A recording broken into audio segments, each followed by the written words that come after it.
Welcome to The Explainer. Today, we're diving into a paradox you can see from space, a real mystery of light and darkness written across the map of the Middle East. Okay, so let's jump right in with a question that started with a NASA photograph. When you look at the Middle East from orbit at night, it just glitters. It's like a necklace of light hugging the coasts. But then, you see it. This huge, dark void. That's Iran's massive coastline, and it's been deliberately left in the dark. And right there, that's the paradox we're talking about. I mean, just across the water, you've got neighbors like Dubai who turn their empty desert coasts into these unbelievable hubs of wealth. But Iran's coastline, which is the largest in the Persian Gulf, is just empty. For Iran, the coast isn't an asset, it's a liability.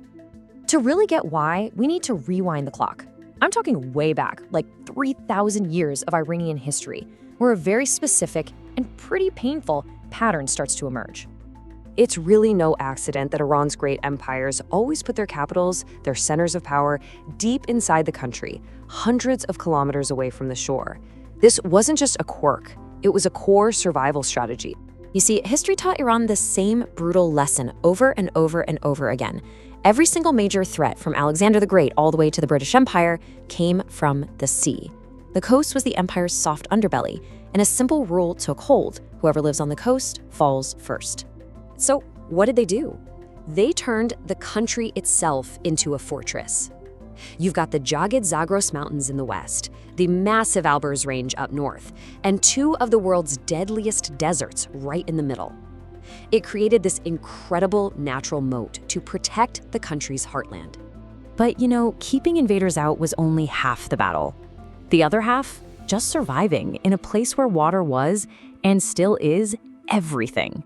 And the solution they came up with was, well, it was genius. It's called the qanat system. This ancient technology basically created secret, underground rivers that hid Iran's most precious resource, water, and moved it safely from the mountains right into the cities. And this engineering was just brilliant because it served two purposes, right? First, it kept the water from just evaporating under that scorching sun. But crucially, it also meant that invading armies couldn't find the water source to poison it or cut it off. It was a hidden lifeline. Okay, so fast forward to today. How on earth did these ancient strategies for survival, this fortress mentality and these hidden water systems, become the very things holding the country back? Let's take a look. Those vibrant beaches from the past, the ones you'd see filled with families and tourists, they're just gone. Today, they're often silent, militarized zones. Think about it. Nearly 60% of the northern coast is controlled by the government or the army. The coast is for control, not for commerce. And this whole security-first mindset, it's like a modern echo of those ancient fears. The coast is still seen as a defensive line that has to be controlled and fortified, not as an economic engine waiting to be started. And the economic impact of this is just staggering. I mean, look at this number, 85. In one recent month, that's how many ships entered all of Iran's ports combined. To put that in perspective, Dubai's main port handles almost that many every single day. So what's the root cause here? Well, it really points to this fundamental difference in policy. While all its neighbors were embracing the private sector, Iran's economy, as a legacy of the 1979 revolution, is still overwhelmingly controlled by the state. The private sector is tiny, only about 10% of the whole economy. I mean, look at what countries like the UAE did. They literally changed their laws to bring in money.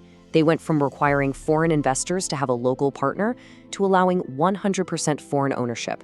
They sent a massive flashing sign to the world that said, "We are open for business." Iran, meanwhile, hasn't even passed a proper law to manage public-private partnerships.